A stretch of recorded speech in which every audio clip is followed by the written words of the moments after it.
자, 오늘은 다락방 강화 5번째 시간이고 14장을 얘기를 좀 나눠보도록 하겠습니다. 첫 번째 1절하고 오늘 1절하고 10절 말씀 나눌 텐데요. 1절부터 한번 살펴볼게요.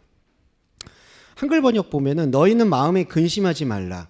이게 안타깝지만 오늘 비판부터 시작하면 이게 대표적으로 안 좋은 번역의 케이스입니다.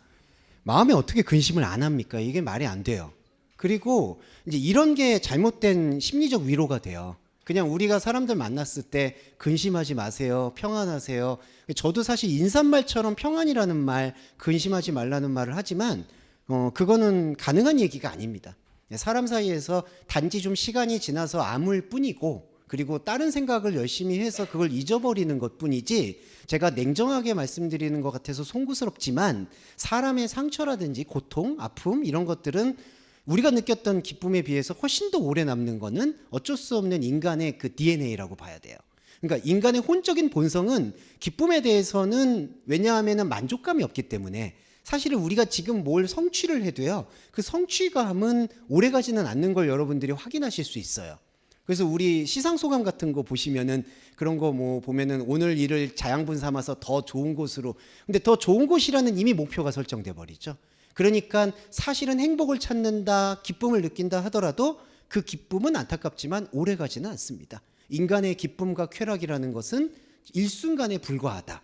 이거는 종교가 없는 사람들 모두가 느끼는 거예요. 그런데 반대로 인간이 느끼는 슬픔이나 고통이라는 거는 평생 갑니다. 네, 평생 간다고 봐야 돼요. 그렇기 때문에 우리는 단지 그거를 가라앉히면서 하나님의 말씀을 보는 데 집중할 뿐이지, 그 상처가 치유될 것이다, 아물 것이다, 회복될 것이다 라는 기대는 오히려 내려놓고 담대하게 대면하는 게 필요하다. 이게 처음에 말씀드리고 싶었고요.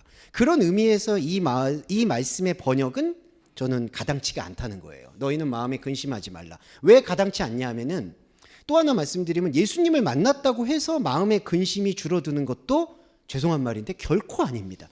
왜 결코라는 말을 제가 쓰냐 하면요, 예수님을 만나서 우리가 초기 신앙을 할 때 처음에 마음이 편안해지거나 마음이 뜨거워지는 건 분명 존재해요.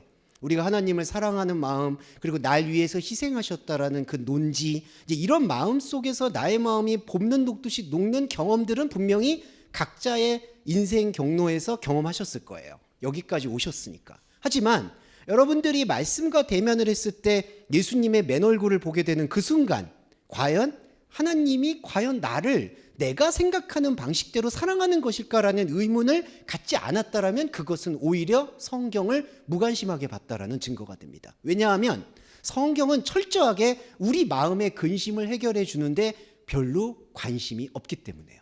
그게 삶의 무의미와도 연결이 돼 있습니다. 그래서 처음에 이제 초기 신앙 때 하나님의 뜨거움을 느꼈다가, 죄송한데 중기 신앙 때 들어갔을 때 바로 차가워지는 걸 경험하지 않으면, 이 사이클을 통과하지 않으면은 사실은 하나님의 말씀에, 죄송한 말이지만 깊은 것에 들어가는데 오히려 걸림돌이 되는 겁니다. 문제는 초기에 느꼈던 첫사랑을, 그 계시록 설교가 잘못된 건데요, 너희가 처음 사랑을 버렸다, 처음 사랑 회복하라. 그 처음 사랑을 처음에 우리가 느꼈던 하나님과의 어떤 감격을 생각하는 경향이 많아요. 처음에 너가 믿을 때는 새벽기도 열심히 하지 않았냐, 하나님을 만나고 나니까 들풀과 꽃만 봐도 기분 좋지 않았었냐, 내 남편과 내 가족이 다시 사랑스럽게 보이지 않았었냐, 이제 이런 얘기들을 하면서 첫사랑을 회복하라는 얘기를 하는데, 계시록에서 말하는 첫사랑은 그 사랑을 얘기하는 게 아니라 하나님의 원형을 회복하라는 뜻이고요. 그러니까 첫사랑이 오지 않아요. 그래서 중기의 신앙으로 들어갔을 때에는 하나님은 진짜 차가운 분이구나라는 것을 우리가 절감을 해야 돼요.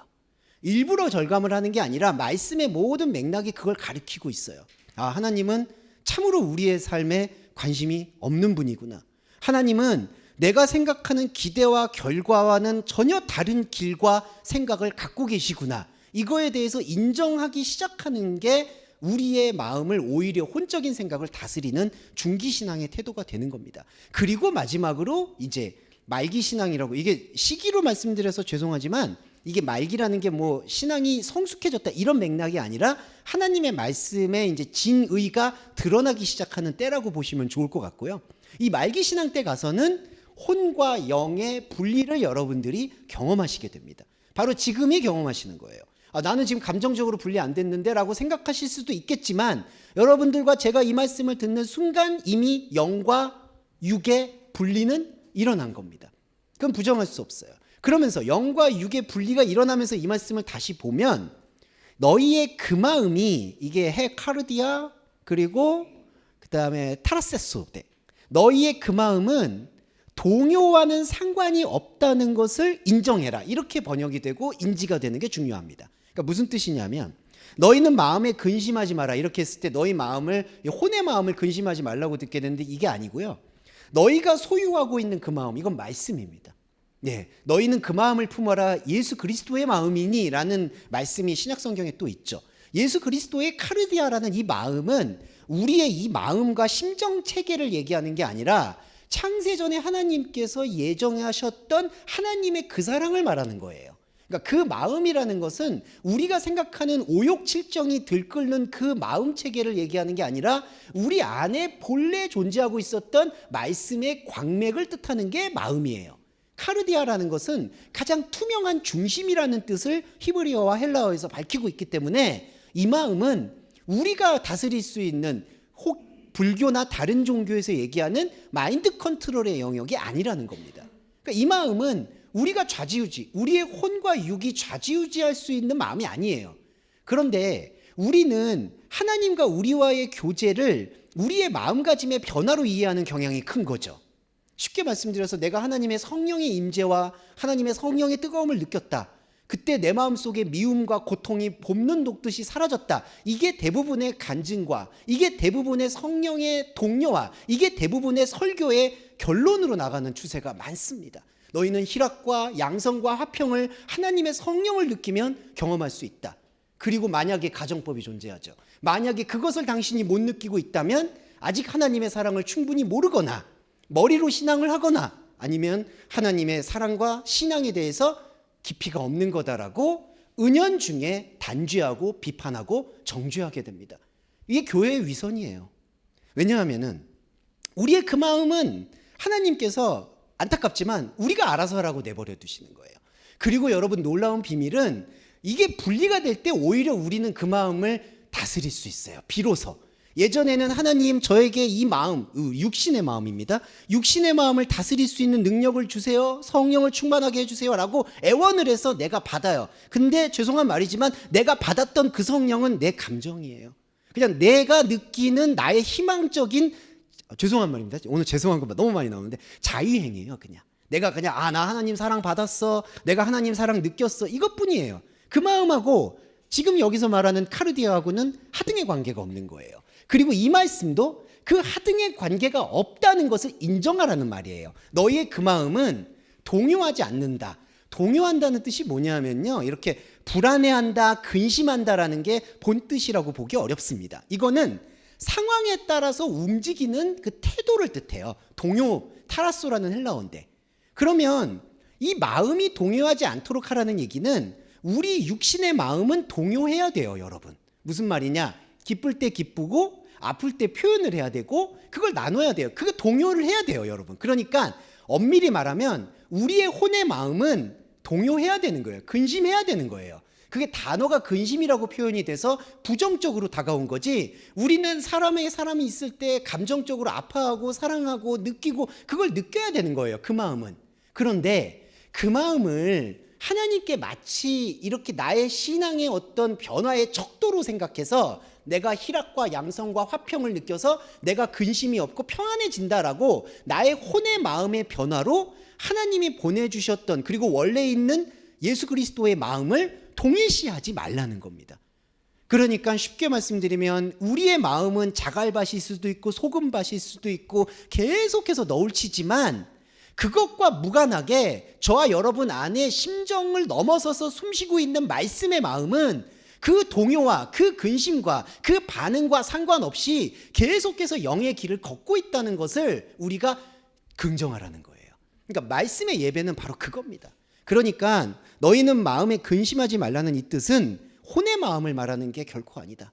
혼의 마음은 여러분 여기서 슬플 수도 있고 아플 수도 있고 별별 황당한 일을 겪을 수도 있고 자 인생 살다가 진짜 이런 일이 있구나라는 탄식이 나올 수도 있는데 그 탄식과 어려운 때가 혹시 있다 하더라도 이 말씀을 기억하시라는 거예요. 이 말씀이 내 혼의 마음을 다스려 줄 수는 없겠지만 나의 영의 길을 가로막을 수는 없다라는 그 영적 언약의 확증을 여러분들이 품고 끝까지 가셔야 된다는 겁니다. 이게 예수님의 강렬한 메시지이기 때문에 제가 좀 힘을 주어서 말씀을 드렸어요. 너희는 마음에 동요하지 않도록 해라. 그래서 제가 이제 저의 어떤 개인적 경험과도 연결이 되는 것 같아요. 저는 너무 유리 멘탈이라 진짜 여러분들이 이렇게 페이크를 이렇게 감추는 것뿐이지 너무 유리 멘탈이야. 너무. 그러니까 누가 뭐라고 한마디 하면 밥 먹자는 얘기 가지고도 제가 막 수천 수만 가지 생각해요. 이 사람이 왜 밥 먹자는 거지? 이게 무슨 의미지? 어떤 의도와 음모가 숨어 있는 거지? 와, 진짜 제가 이렇게 살아있는 게 신기할 정도로 신경쇠약이 안 걸린 게 신기해요. 근데 이제 놀랍게 간증을 하자면 분리를 하고 나니까 오히려 많이 편해졌어요. 예전에는 하나님 저 너무 센시티브한 것 같아요. 이거 좀 죽여주세요. 그리고 사람들을 사랑할 수 있게 해주세요. 근데 웬걸 기도를 하면 할수록 더 막 짜증이 나는 거예요. 내가 왜 이러고 살아야 되지? 내가 왜 마음이 이렇게 동요하지? 다른 지체분들 보시면 성경 공부하거나 셀그룹 할 때 다른 분들 보시면 너무 평안해. 막 가족도 잘 다스리고 막 아무 문제가 없어 보여. 근데 나는 왜 이러지? 왜 나만 이렇게 이방인 같지? 왜 내 인생은 이러지? 라는 게 계속 들어오니까 결코 실마리가 안 보이더라고요. 그런데 놀라운 거는 역시 말씀으로 내가 분리하고 나니까 처음에는 되게 어렵고 막막하고 하나님이 그럼 날 안 도와준다는 얘기야 라는 게 정말 힘들고 어렵지만 오히려 하나님이 안 도와준다는 것 안에서 제가 제 마음을 그냥 추스릴 수 있게 되었다. 이거는 확실하게 말씀드리고 싶어서 제 개인적 얘기도 좀 꺼냈던 것 같아요. 여전히 잔재는 남아 있습니다. 밥 먹자는 게 무슨 뜻이지? 왜 그럴까요? 그거는 아직도 이상해. 그랬습니다. 마음에 동요하지 않도록 해라. 동요하죠. 혼의 마음 동요 안 난다는 건 거짓말이다. 그렇지만 우리 안에 있는 영의 말씀은 계속해서 움직인다.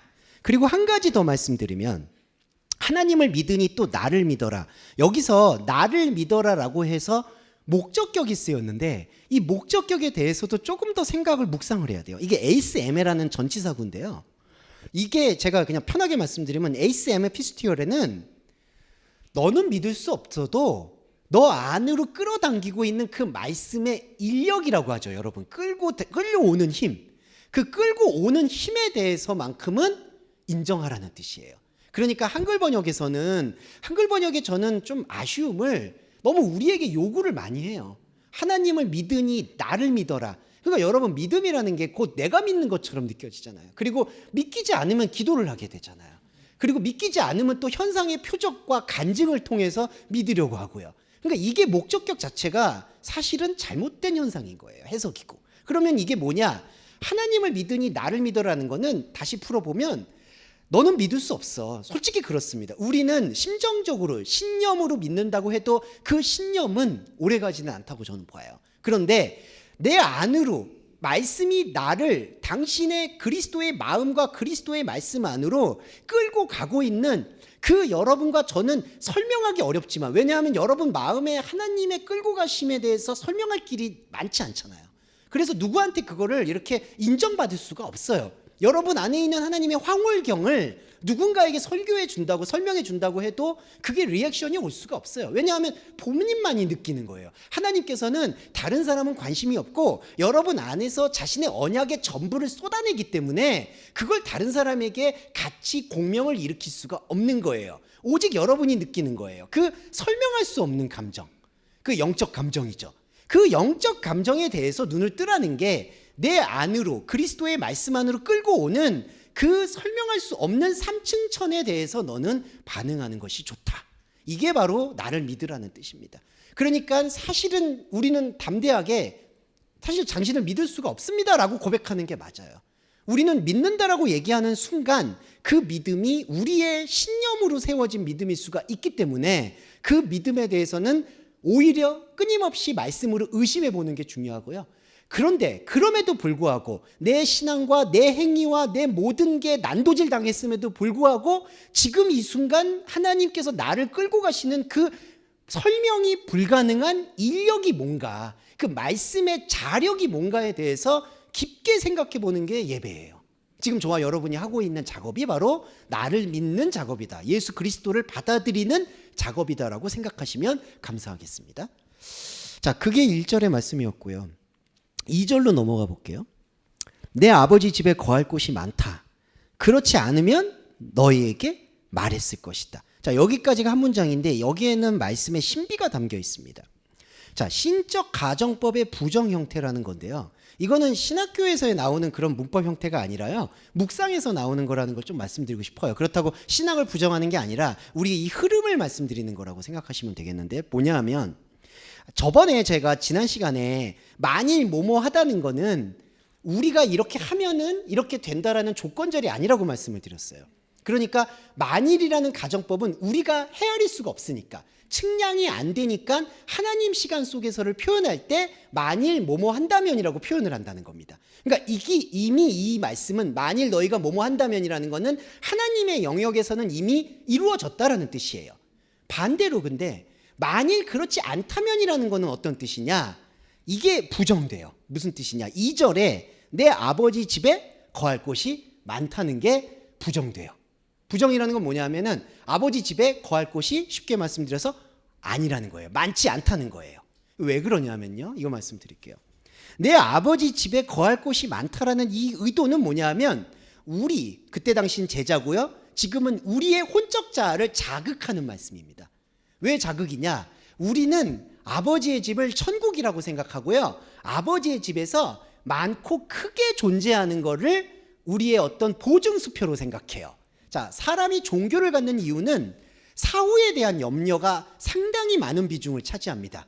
난 죽어서 혹시 지옥 갈지도 모르니까 교회를 믿어보자. 왜냐하면 교회에서는 예수 천국이라고 얘기했으니까 설마 죽은 다음에 아무것도 없으면은 그냥 도찐이고 죄송해요. 그리고 그랬다가 보험처럼 예수님 믿어서 벌거벗은 구원이라도 받으면 그거 좋은 거 아니겠느냐. 사실 죄송한 말이지만 제가 위학적으로 말씀드렸지만 우리 마음속에는 그런 게 강하게 있어요.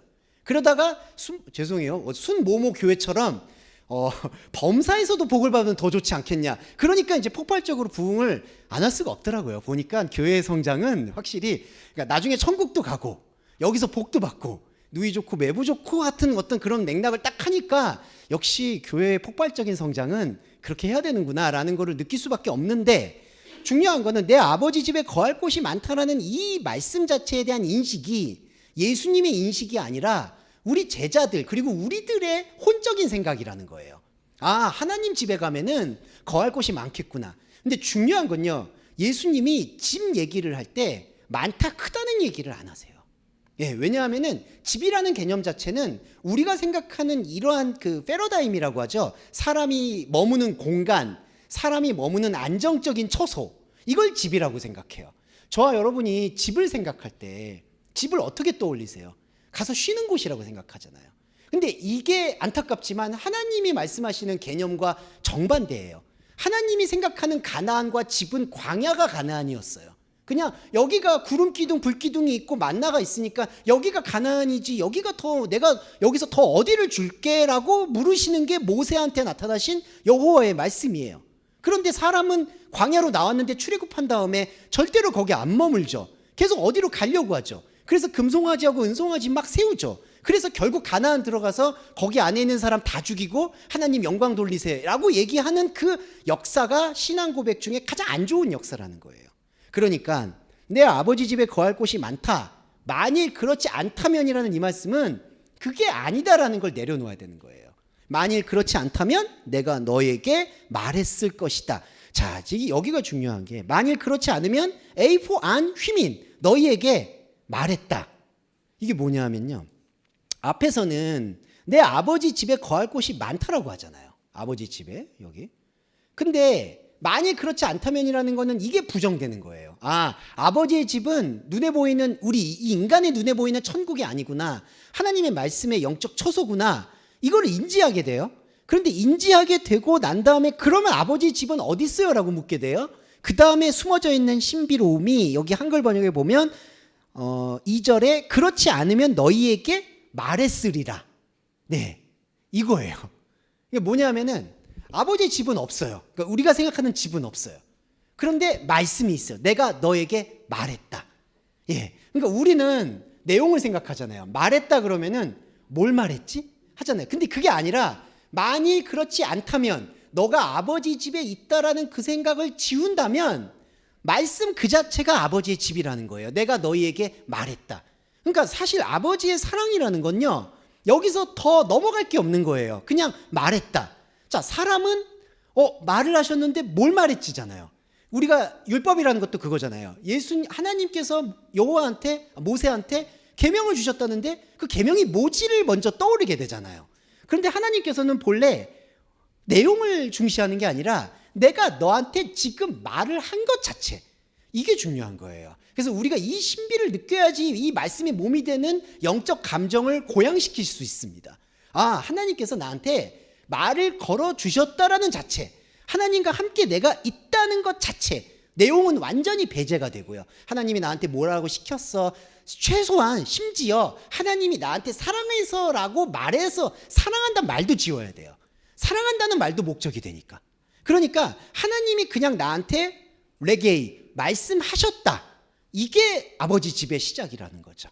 그러니까 다락방 강화로 들어올 때 아버지 집을 이렇게 인지를 하게 될 때, 자, 두 번째 14장 2절에 처소를 예비하러 내가 가고 있다라는 게 성립이 된다는 겁니다. 최소한 이 처소가 뭐냐, 토포스라는 게 이게 이제 은혜로운 개념인데, 처소라는 게 사람의 개념에서는 이게 육신이 머무는 어떤 좌표를 뜻해요. 그러니까 내가 여기 서 있다든지 당신이 어디 있다든지, 내비게이션으로 말하면은 목적지를 말하는 거죠. 점으로 찍는 그 목적지. 그런데 토퍼스, 아버지 집에 있을 때 말씀 자체로 있는 처소는 뭐냐 하면은 이 모든 목적지가 사라지고도 존재하는 장소를 뜻합니다.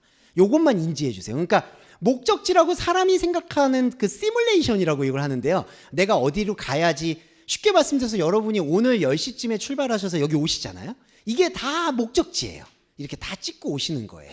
그런데 이렇게 찍고 와서 내가 여기 예배 와서 얘가 좋았어 이렇게 얘기하는 거는 이 목적지에 대한 충족이고 만족이고요. 여기 말하는 토퍼스, 목적지는 내가 이렇게 열심히 동분서주하고 찍고 왔는데 이게 다 지워지고 나도 원래 존재하고 있었던 게 선명히 보이는 본래의 장소, 이게 바로 처소라고 봅니다. 그래서 처소를 예비한다라고 얘기한 거예요. 왜 예비라는 거냐, 처소를 미리 만든다라는 그런 뜻도 있겠지만, 처소를 예비했다는 거는 하나님 시간 속에서 처소가 있다는 걸 우리한테 확증시켜 주시는 거예요. 예정이라는 건요, 앞으로 누가 구원을 받느냐 구원을 못 받느냐라는 것을 결정해 놨다라는 크로노스적인 게 아니에요. 예정과 예비라는 거는 하나님 영역에서 선포된 사실이라는 거예요. 그러니까 하나님 시간은 우리의 시간이 아니라 창조한 시간이니까, 우리가 생각하는 앞으로 누가 구원 받을까요, 누가 구원 못 받을까요, 나는 천국을 갈까요 못 갈까요, 그런 걸 미리 점지해 두지 않았다라는 거예요. 그래서 여러분, 여기서 연결해서 하나 더 말씀드리면, 예언은 이런 어떤 앞에 일을 얘기하는 거는 샤머니즘이고요. 그러니까 당신은 앞으로 어떻게 하겠습니다, 그게 아무리 좋은 말로 당신이 어디로 선교를 가고 어떻게 하면은 예수님의 사랑을 받겠습니다, 아무리 거기다 예수 이름을 붙여도, 아무리 좋은 선의가 있다 하더라도 그거는 예언이 아니라 그거는 점이에요. 여러분, 그냥 무당이에요. 그래서 양복 입은 그냥 무당이에요, 그거는. 그러면 진짜 예언은 뭐냐, 여기 제가 말씀드렸듯이 하나님의 영역과 하나님의 생각에 대해서 서로, 제가 지난주에 말씀드렸던 동시에 공명을 일으키는, 하나님도 떨리고 나도 떨리는 그 말씀의 교감을 이루는 게 예비와 예정과 예언이라는 겁니다. 그래서 고린도전서에서 특별히 예언을 하도록 해라라고 얘기하는 게 바울의 권면이 바로 그거죠. 미래일 맞추라는 건 아니에요. 여러분, 미래에 맞춰서 뭐가 도움이 되겠습니까? 그거 아닙니다. 그거 얘기 안 할게요. 그거 이렇게 예비한다고 항상 저한테 이렇게 앞일을 맞춰준다는 분이 계세요. 기도를 해보니까 주목사의 미래가 보인대요. 불안한 미래. 맨날 그래. 10년 전부터 그랬어. 그분은 불안하대, 맨날.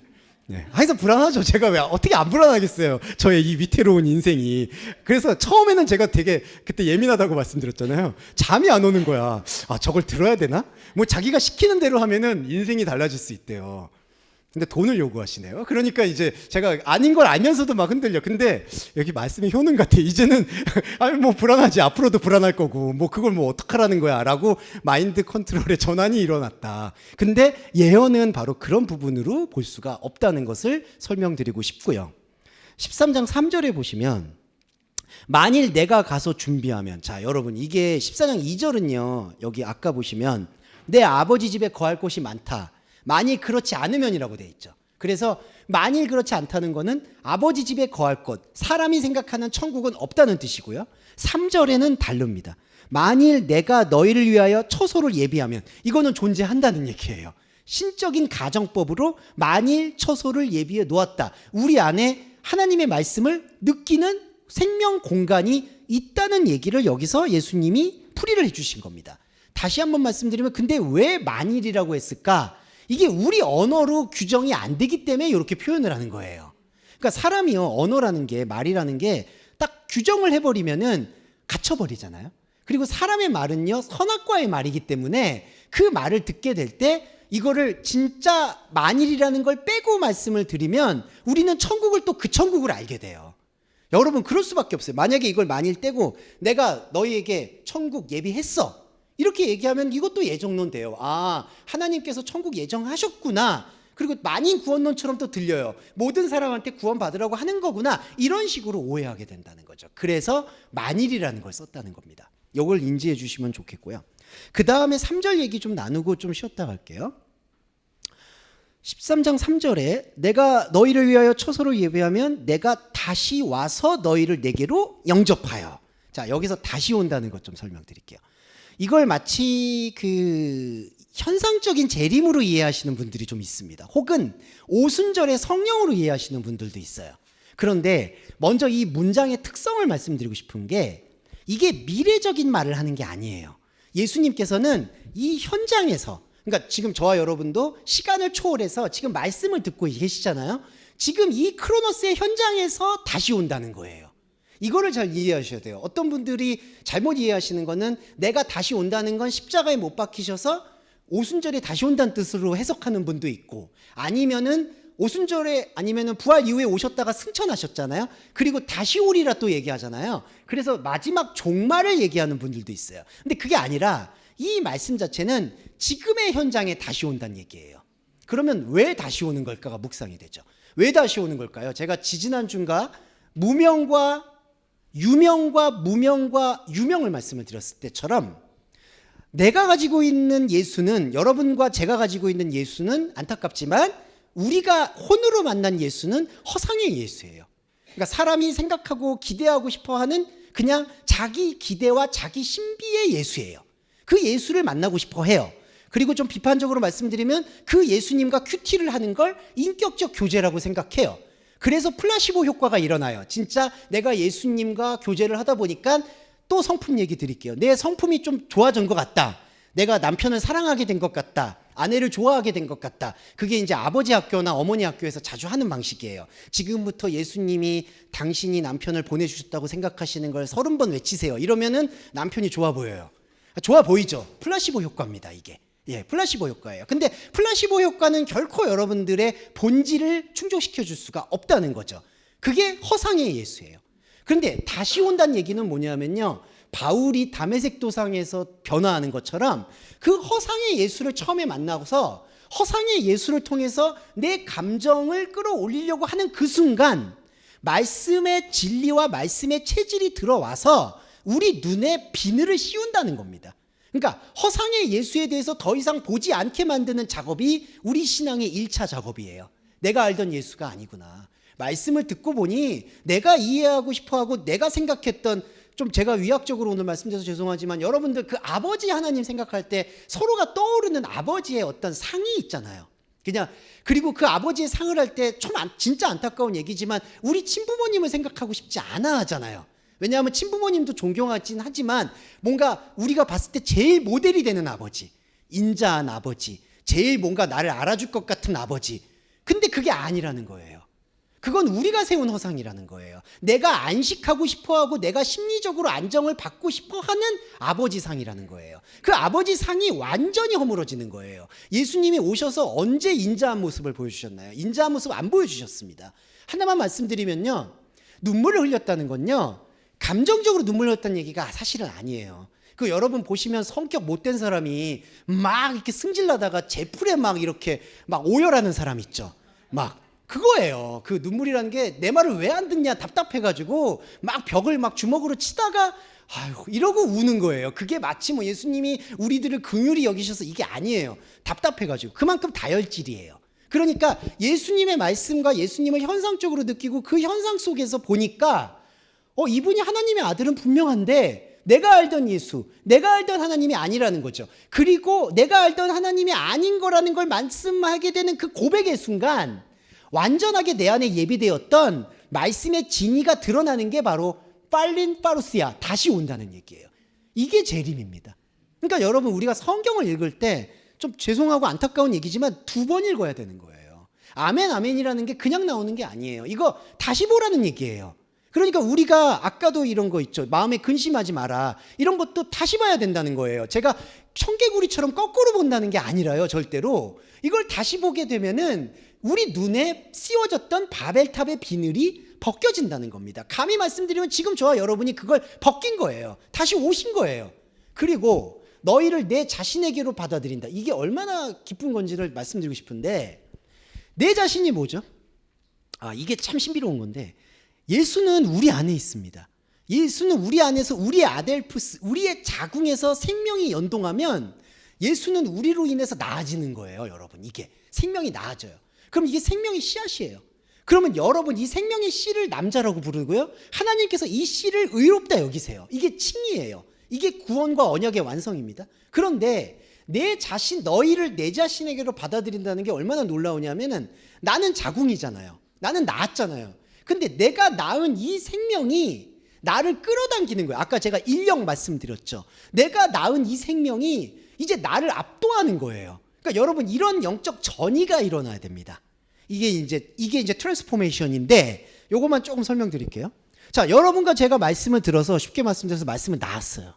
말씀을 여러분 양육하는 게 아니에요. 그래서 스승과 선생이 없는 거예요. 이 말씀은 예수 그리스도의 실체예요. 이 실체가 스스로 생명으로 이제 발화하는 거예요, 여러분. 그러면 스스로 움직여요. 여러분이 움직이는 것, 제가 움직이는 것 절대로 아니에요. 말씀이 말씀을 먹어요. 말씀이 말씀을 움직여요. 그러면 내가 견고하게 세웠던 전남편이 있었어요. 이게 바벨탑입니다. 로마서에서 말하는 내가 잘못 낳은 아들. 죄송한데 낳은 것도 아니죠. 사산된 거죠. 허상이죠. 허상이 세운 아들이 그리스 신화처럼 여러분들을 지배하고 악대하고 폭력을 행사하고 있는 거예요. 여러분이 낳은 잘못된 사산된 아들이 남자가 되어서 여러분을 지배하고 요즘 말로 가스라이팅을 하고 있는 거예요. 여기는 생명이 자라고요.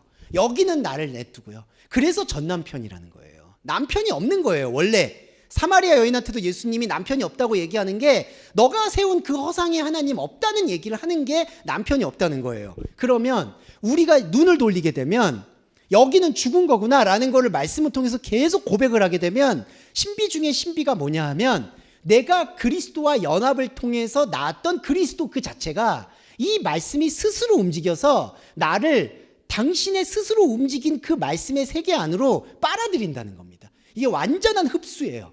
이게 스펀지예요, 여러분. 그래서 이게 기름 부음이에요. 완전히 우리가 그 세계 안으로 빨려 들어가는 겁니다. 그래서 어느 순간 돌이켜보니 다시 오신 비늘이 벗겨진 예수를 보고 비늘이 벗겨진 예수 안에서 바울의 현상도 완전히 뒤바뀌게 되는 영적인 그 트랜스포메이션이 일어난 것이다. 이렇게 설명드릴 수 있을 것 같아요. 네, 자 여기까지 보고 잠깐 쉬었다가 4절 이유 좀 보겠습니다. 4절부터 가볼게요. 4절은 이제 조금 빠른 전개가 이루어집니다. 내가 가는 그곳을 너희는 알고 있고 그 길을 알고 있다. 예수님의 의도는요, 장소하고 길을 동시에 얘기하셨다는 게 중요해요. 지난주에 얘기 드렸지만 예수님은 어디로 가고 있다라는 개념이 아니라 그 생명이 움직인다는 걸 길이라고 볼 수 있고요. 그 길 자체가 곧 장소다. 그러니까 우리의 목적 의식과는 전혀 다른 말씀을 하고 계시는 거죠. 이게 예수님이 내가 가고 있는 곳 그 길을 너희는 알고 있다. 이 알고 있다는 얘기는 사실은 안타깝지만 모르고 있다는 얘기의 반증이기도 해요. 지금 제자들은 길에 만족하는 게 아니라 어딘가에 들어가서 안정하고 안착하고 현상에서도 복을 받고 나중에서도 천국 시민이 되고 싶어 하니까. 근데 참 이게 우리가 내려놔야 돼요. 이걸 내려놓는다는 거에 대해서만 간단히 설명드리면요. 또 어떤 분들은 오해를 하시는 게 이걸 내려놓으면은 현상에서의 고난을 각오해야 된다고 생각하는 분들이 계세요. 그리고 자칫 잘못해서 그런 것들을 뭔가 신앙의 아름다움으로 미화하시는 분들이 있어요. 이 세상에서는 우리가 고생을 하고 힘들고 어렵지만 하나님께서 나를 천국으로 인도해 주실 거야. 그러면서 현실을 강하게 비판해요. 나는 저런 세속적인 교회들과는 달라. 우리는 신앙훈련과 선교가 강한 교회야 라고 생각하게 되는 거예요. 그것도 더 안 좋아요, 여러분. 왜냐하면 현상에서의 고난을 각오한다라는 생각 자체가 선악과예요. 왜냐하면 하나님께서는 우리 현상을 이렇게 혹독하게 훈련시키고 방치시키는 게 그분의 뜻이야 라고 생각을 하기 때문이에요, 은연중에. 근데 제가 아까도 말씀드렸지만 하나님은 우리의 삶에서 우리의 삶의 높낮이, 우리의 삶의 질 이런 거에 관심을 두지 않는다는 겁니다. 그리고 하나 더 말씀드리면 관심을 두지 않는다는 것과 그분이 나의 현상을 끌고 가는 것과는 다른 문제예요.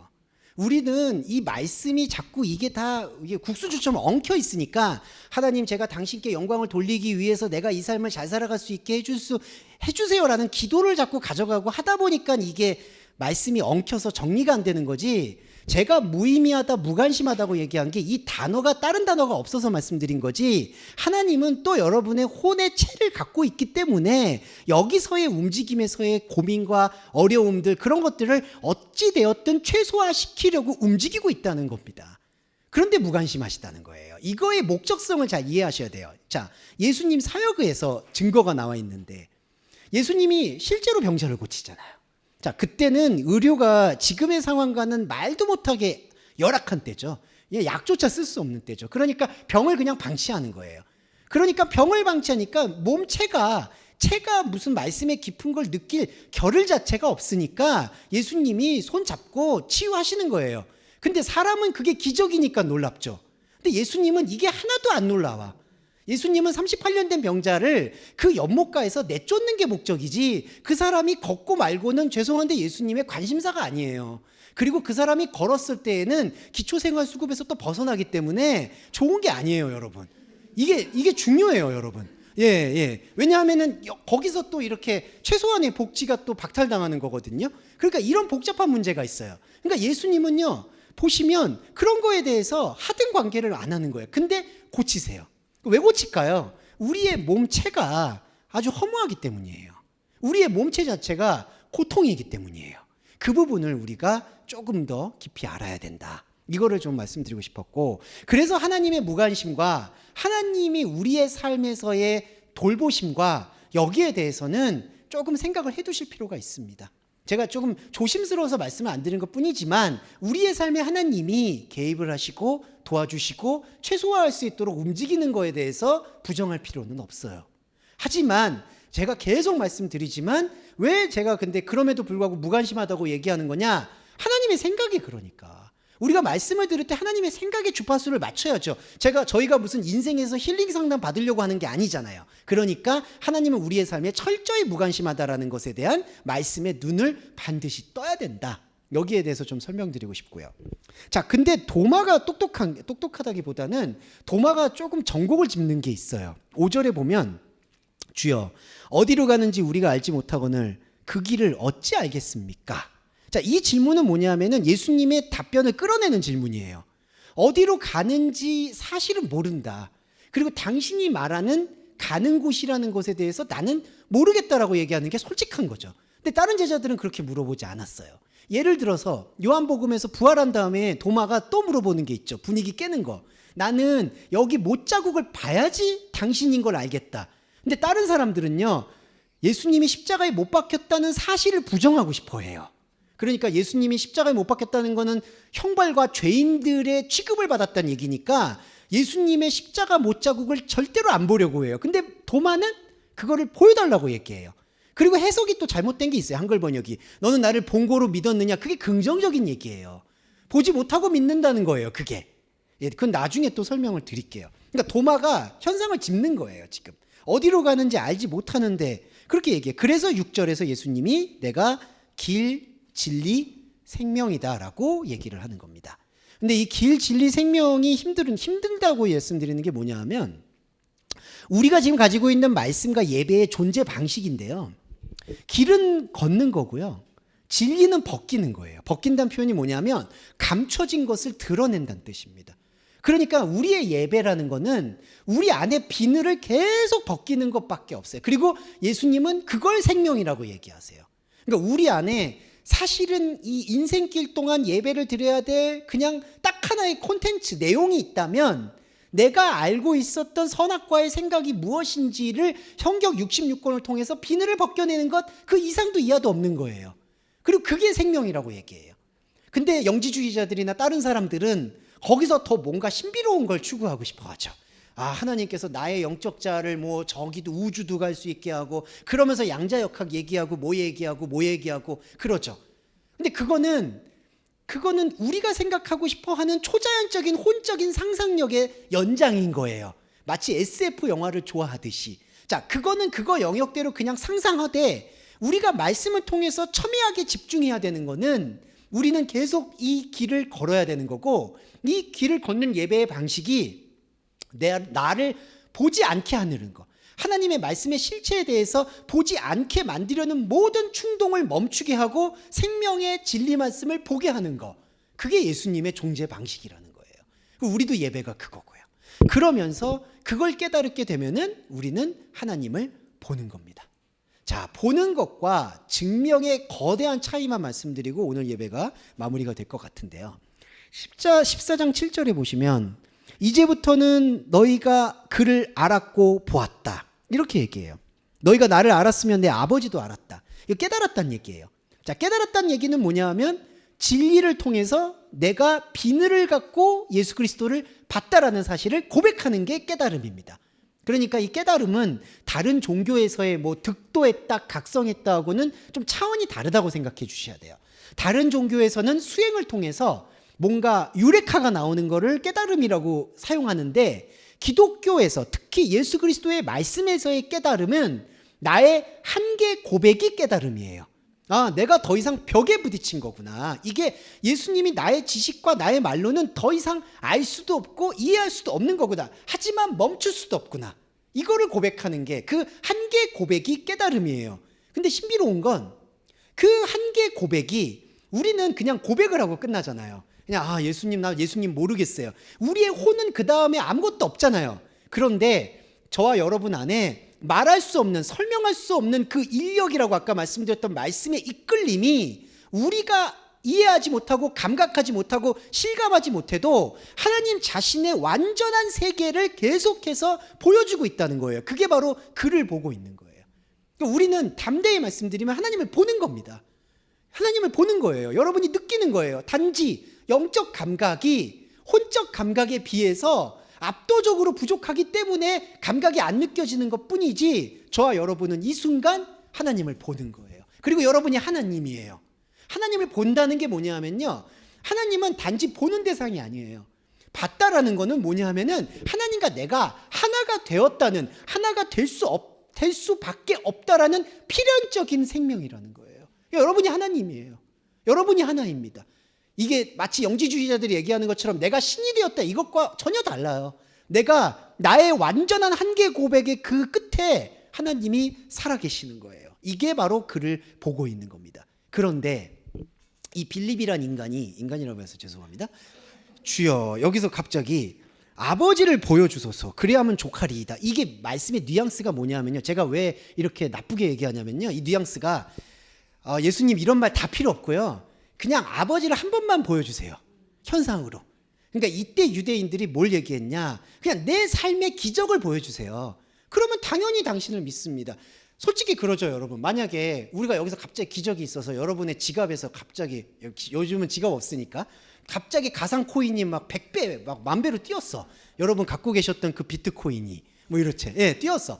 그러면 여러분 믿겠어요, 솔직히. 저와 여러분은 아니지만 저는 그러면 아버지가 증명이 됐네, 하나님께서 내 기도를 들어주셨네 라고 생각해요. 안타깝지만 이 증명이라는 네익손이 빌립에게는 그 정도가 고작이라는 거예요. 그런데 여기서 제가 아까 위약적으로 돈 얘기를 해서 그렇지만 솔직히 이 빌립에게는, 그리고 다른 제자들에게는, 베드로는 그게 중요한 거예요. 당신이 얘기하는 그 뜬구름 잡는 얘기가 중요한 게 아니라 바로 지금 손에 잡히는 힘, 권력, 우리가 보여주고 사람이 생각하는 말씀, 그리고 사람이 생각하는 안정감, 그리고 사람이 생각하는 힐링, 이런 것들만 증명이라는 거예요. 그리고 기독교의 모든 프로그램, 다른 종교의 모든 프로그램은 이 증명에 매달려 있다고 봐도 저는 과언이 아니라고 봅니다. 예수님이 기적을 하실 수 있죠. 저는 아까 말씀드렸듯이 여러분의 삶에 하나님이 분명히 저는 개입하실 거라고 봐요. 어려울 때 피할 길을 내어주실 거라고 저는 봐요. 저도 느꼈고 여러분들도 삶을 통해서 느끼실 거예요. 근데 그게 중요한가요? 그러니까 우리가 중요한 거야. 그러니까 마치 어떤 분들은 저러니까 우리 동서만습교회가 배은망덕하다. 하나님께서 저렇게 은혜를 주시는데 감사기도 하나를 안 한다. 뭐 헌금을 안 한다. 뭐 이런 얘기들을 혹자는 하실 수도 있는데, 왜냐하면 하나님이 그걸 원하지 않기 때문에 여러분이 아시잖아요. 이 삶에서 그거는 당연한 거고, 그리고 그게 잘 안 만약에 여러분이 생각하는 것처럼 이루어지지 않는다고 해서 여러분이 실망할 것도 아니고, 그거는 증명의 영역이지 하나님의 신앙의 영역이 아니라는 거예요. 그래서 우리는 이 신앙의 영역으로 들어가야 되는데, 이 신앙의 영역으로 들어가기 위해서 빌립이 사실은 애원한 겁니다. 무슨 애원을 했냐 하면, 좀 더 말씀드릴게요. 하나님, 예수님, 당신이 말하는 영의 말씀은 너무 어렵기도 하고, 그리고 별로 나한테 와닿질 않아요. 그러니까 그냥 다른 사람들한테 한 번만 증명. 왜냐하면은, 자, 여기 좀 더 중요한 거 말씀드릴게요. 예수님 사역 초기에 기적이 많았어요. 보시면 비중을 보면 무리를 걷는 거, 5,000명 먹이시는 거, 38년 된 병자 고치시는 거, 가나 혼인잔치, 이거 보시면은 대부분 초기 사역에 묶여 있어요. 네.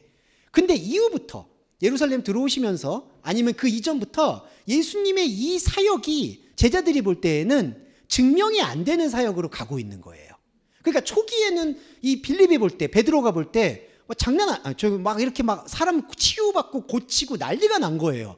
그런데 이 빌립이나 제자들이 볼 때에는 예수님의 첫사랑이 식었다고 생각하는 거예요. 그러니까 왜 이상한 얘기만 하시냐? 그냥 한 번만 증명해 보이면 구름대처럼 사람들이 올 것이고, 그러면은 저렇게 나쁜 일 하고 있는 바리새인들의 권력을 뒤집고 우리가 진짜 하나님의 선한 나라를 세울 수 있는데, 여기서 또 하나 말씀드리고 싶은 건, 이게 나쁜 생각일까요? 그게 아니라는 거예요. 이게 진실이고 선이에요. 빌립이 나쁜 사람이 아니죠. 정의를 위해서, 하나님 나라를 위해서 모든 걸 바친 사람이에요. 베드로도 그렇고요. 그런데 여러분, 이 말씀을 보세요. 하나님의 아들이신 그리스도는 지금 내적인 관계를 얘기하는데, 이 빌립은 왜 초기에 보여주셨던 그 기적을 보여주지 않고 나한테, 우리한테 왜 이렇게 허망한 얘기만 반복하고 있느냐라고 꾸짖는 내용이 증명해달라는 얘기예요. 그래서 14장 9절에서 빌립아, 내가 이렇게 오랜 시간 너와 함께 있는데 너가 나를 깨닫지 못한 것이냐? 이 얘기는 좀만 설명드릴게요. 오늘 15분까지만 가겠습니다. 오랜 시간 나와 함께 있었다는 건요, 이렇게 봐셔야 돼요. 3년 동안 같이 있었다는 게 아니라요, 너는 여전히 나를 크로노스로 이해하고 있구나. 예, 그러니까 예수님이 오히려 실망하신 거예요. 예수님은 초기에 기적을 베푼 걸 까맣게 잊어버리고, 왜냐하면 예수님 관심사가 그게 아니잖아요. 근데 우리는 다르잖아요. 제가 만약에 이렇게 지금 발을 못 쓰고 있었는데 예수님이 치유해 주셨다고 생각을 해보세요. 저와 여러분이 이 기억에 매달리겠죠. 아, 예수님은 이걸 치료한 분이야. 그리고 여러분, 신앙이 그걸로 사는 거예요. 죄송한데 1차 신앙은 그걸로 가요. 예수님이 내 삶을 도와주셨어. 예수님이 내가 죽을 뻔한 위기에서 구해주셨어. 예수님이 정말 내 자식을 구해줬어. 예수님이, 그러니까 나는 잊어선 안 돼. 예수님의 사랑과 은혜를, 그걸 가지고 평생 울고 먹어요. 이거예요, 이거. 근데 예수님은 이거 하나도 중요하지 않아요. 예수님은 다시 봐서 너 발 걷네? 이거예요. 발 안 걸어도 상관없어. 그분은 내가 발을 계속 절룩거려도 상관없어요. 이거에 대한 차이를 이해하고 하나님께 들어가야 되는데, 예수님은 그게 아니라 지금 깨달은 거예요. 빌립이 이때 치료받았던 이거를 계속 보고 있구나. 그러니까 예수님이 놀란 거예요. 지금 깜짝 놀란 거예요. 너가 이렇게 오랜 시간 크로노스로 나와 함께 있는 거구나. 그러니까 나를 깨닫지 못하지 라고 얘기하는 게 바로 9절의 말씀이에요. 그래서 나를 본 자는 아버지를 보았는데 뭘 아버지를 또 보이라고 얘기하는 거냐라고 묻는다는 거죠. 그러니까 예수님이 여기선 더 놀란 거예요. 빌립은 그게 중요한 게 아니었어. 그러니까 예수님이 들어와서 영적인 체계를 세우고 생명을 일깨워주는 그런 자체가 중요한 게 아니라, 다락방에 와서 밥을 먹고 떡을 떼고 나누고 예수님이 생각하시는 기적을 우리가 다시 느껴서 첫사랑을 회복해서 하나님 나라의 정의를 실현하려는 게 그분의 완벽한 목적이었다는 거죠. 그러니까 예수님과 완전히 다른 생각을 하고 있던 거를 성령을 체험했던 요한이 깨달은 거예요. 네. 그래서 저는 성경이 성경이라고 생각해요. 그리고 이제 마지막 부분으로 갑니다. 나는 아버지 안에 있고 아버지는 내 안에 있다. 이게 무척이나 어렵지만 무척이나 신비로운 건 뭐냐 하면, 자, 예수 그리스도는 아버지 안에 있죠. 아버지는 예수 그리스도 안에 있죠. 자, 여러분, 이걸 그럼 누가 봐요? 어떻게 봐요? 네. 그러니까 이게 현상적으로 제일 중요한 건 아까 지금 빌립하고의 대화의 연장이거든요. 입증할 게 아무것도 없다는 거예요. 네. 두세 사람 증인이라는 게 무슨 뜻이냐면요, 증인이라는 게 더 이상 없어지는 상황이에요. 그 다음 주에 제가 자세하게 설명드릴게요. 두세 사람 모인 곳에 내가 있다는 뜻은요, 그 두세 사람이 요 사람을 말하는 게 아니에요. 이게 서로 주고받았을 때 너도 없고 나도 없구나라는 게 깨우치는 거예요. 서로 사랑도 사실 마찬가지예요. 신앙 고백을 같이 하는 거예요. 당신도 없었고 내 안에 다른 나도 예수가 없고 그 사람도 예수가 없는, 그 없는 상황들을 고백하고 진짜 생명으로 나아가는 게 서로 사랑이에요. 두세 사람 증인도 마찬가지인 거예요. 두세 사람만 모인 곳에 내가 있다라는 뜻도 증인이 있다는 뜻이 아니에요. 더 이상 증거할 수가 없는 거지만 우리는 갈 수밖에 없다라는 그 필연적인 거, 이게 언약이죠. 그 언약을 발견하는 게 바로 안에 있고 안에 있고예요. 그러니까 아버지가 예수 그리스도 안에 있고 예수 그리스도가 아버지 안에 있다라는 이 자체는 완벽한 영적인 사이클이기 때문에 우리가 외부 세계에서 이거를 범접할 수 있는 게 아니라는 겁니다. 이래서 기독교에서 우리가 이제 종교개혁에서 절대 믿음, 절대 복음, 오직 믿음 이런 걸 얘기하는 게 이런 맥락이라는 거예요. 우리가 우리의 의지로 믿을 수 있는 게 아무것도 없다는 얘기를 할 수밖에 없는 건, 그리스도는 아버지 안에 있고 아버지는 그리스도 안에 있는데 어떻게 해요? 이건 모르잖아요. 근데 더 놀라운 건 그 그리스도가 어디 안에 있냐? 우리 안에 있다는 거예요. 근데 우리 안에 있어서 우리 안에서 계속 움직이고 있다는 것을 예수 그리스도가 얘기하고 있는 거예요. 그러면서 10절이 나오죠. 이제 10절의 중요함을 말씀드리고 마무리하겠습니다. 아버지가 내 안에 머물러서 그 일들을 행하신다고 해요. 자, 일이 있어요. 행함이 있어요. 자, 요것만 설명드릴게요. 일은 우리의 혼적인 말을 뜻해요. 우리가 일을 한다는 건요. 자, 저와 여러분도 11시에서 12시 사이에 지금 오신 게 일하신 거예요. 이거 에르가라고 합니다. 에르가. 일하신 거예요. 일은 하나님의 진리하고는 아무 상관없어요. 그런데 여러분이 일을 하셨는데 뭐와 접점을 일으켰냐? 일이 아닌 거를 접점을 일으킨 거예요. 일은 목적이 있고 목표가 있잖아요, 여러분. 근데 오늘 들으신 말씀에 목적이 다 사라졌잖아요. 이 말씀 자체가. 그러면은 이 목적을 갖고 나는 일을 하러 왔는데 일이 없어진 거예요. 그 품삯을 9시, 12시, 5시에 와서 받는 사람 한 달란트 받죠. 이거와 똑같은 거예요. 한 달란트를 줬다는 건 달란트를 주지 않았다는 얘기고, 달란트를 받을 이유가 없었다는 얘기를 시장에 들어온 품삯 받으려고 했던 일꾼에게 선포한 게 그 비유예요. 그러니까 일꾼은 없다는 거예요, 그게. 그러니까 우리도 일을 가지고 하나님께 나왔어요. 말씀의 혼적인 겉껍질을 가지고 나왔어요. 근데 껍질을 갖고 보니까 속사람만 얘기하고 계세요. 그러니까 껍질이 없어져요. 그게 바로 예수님의 말씀의 신비 중에 그 일을 포이에마, 행하신다는 거예요. 여기서 야고보서에서 행함이 없는 믿음이 나오죠. 여기서 이거예요, 이거. 자, 일은 혼적인 영역이에요. 근데 행한다는 거는 이게 하나님의 말씀으로, 생명나무로 이걸 전환시키는 행동이에요. 이걸 누가 하느냐? 내 안에 있는 말씀이 한다는 겁니다. 네. 그러니까 이게 바로 우리가 범접할 수 없는 하나님의 영적인 신비 중의 신비를 얘기하고 있다는 거죠. 그 일은, 그러니까 우리는 일로 나가는 거예요. 어떤 분들, 제가 지난주에도 얘기했지만 마치 뭐 내가 다 깨우쳤다, 각성했다, 말씀이 다 보였다. 완전한 거짓말입니다. 말씀이 다 보였다, 아니면 어렴풋이 보인다, 이렇게 얘기하는 사람들 말씀은 다 믿고 걸으셔야 돼요. 네. 그 말씀이 안 보이죠. 이게 어떻게 보입니까? 말씀은요, 우리한테 한계 고백을 주는 거예요. 그 한계 고백이 우리 안에 영적 충격으로 딱 들어와야지 그때 비로소 아버지가 보인다고 얘기하는 게 충족이 되는 거지, 십자가가 들어와야지 부활이 얘기가 되는 거지, 이걸 나는 다 각성을 했으니까 이제 말씀이 뭐 이렇게 송이꿀처럼 달다, 뭘 달아요, 달기는. 안 달죠, 여러분. 죄송한 말인데 이게 뭐가 달아요? 복잡하기만 하지. 그 일이래요, 여러분. 근데 그 일을 이제 말씀이 포이에마, 행하신다고 볼 수 있겠습니다. 네, 이 부분 그리고 이제 헤어토 얘기는 제가 다음 주에 연결돼서 계속 말씀을 드릴게요. 힘드시겠지만 여러분 오늘의 이 근심하지 말라는 얘기를 마음에 새기면서 계속해서 이 안에 있는 복음 이게 내적인 복음이라고도 얘기할 수 있겠는데 하나님의 말씀의 신비에 계속 동참해 주셨으면 좋겠습니다. 감사합니다. 정리기도와 주기도문으로 예배 마무리하겠습니다. 하나님, 당신의 마음이 어디 있는지 몰라서 방황할 때가 지금도 있습니다. 당신이 마음이 있다곤 하지만 그리고 영적인 초소가 우리 안에서 숨쉰다고 하지만 그 숨쉬는 심장이 느껴지지 않고 들리지 않는 게 안타깝고 원통합니다. 하지만 주님, 애통하는 자가 복이 있다 하셨습니다. 우리가 말씀이 보이지 않을 때 그 한계를 고백할 때 우리 안에 찾아오셔서 당신의 영의 초소를 열어주신 것을 우리는 잊지 않고 있으며 앞으로도 잊지 않을 것입니다. 사랑하는 주님, 우리 동서말씀교회 지체 여러분들이 어려운 시간과 힘든 환경 속에서도 오직 우리 안에 살아 숨쉬는 그 창세전 말씀을 붙잡고 여기까지 왔습니다. 사랑하는 주님, 간절히 우리가 그 언약의 진리 앞에서 구하는 것은 이런 동서말씀교회 지체 여러분들의 현상적 삶을 괴롭히는 모든 장애 요소들이 최소화될 수 있도록 배려해 주시기를 소원합니다.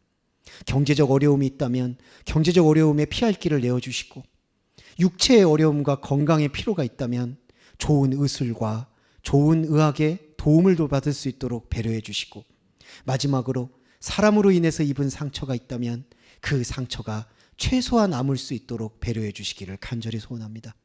그럼으로써 우리 동서말씀교회 지체 여러분들이 앞으로 어디에 있든 무엇을 하든 하나님의 말씀만 바라보며 그 말씀 속에서의 말할 수 없는 신비를 계속해서 교감하고 향유하실 수 있도록 배려해 주시기를 소원하며 우리 주 예수 그리스도의 이름으로 기도드립니다. 아멘.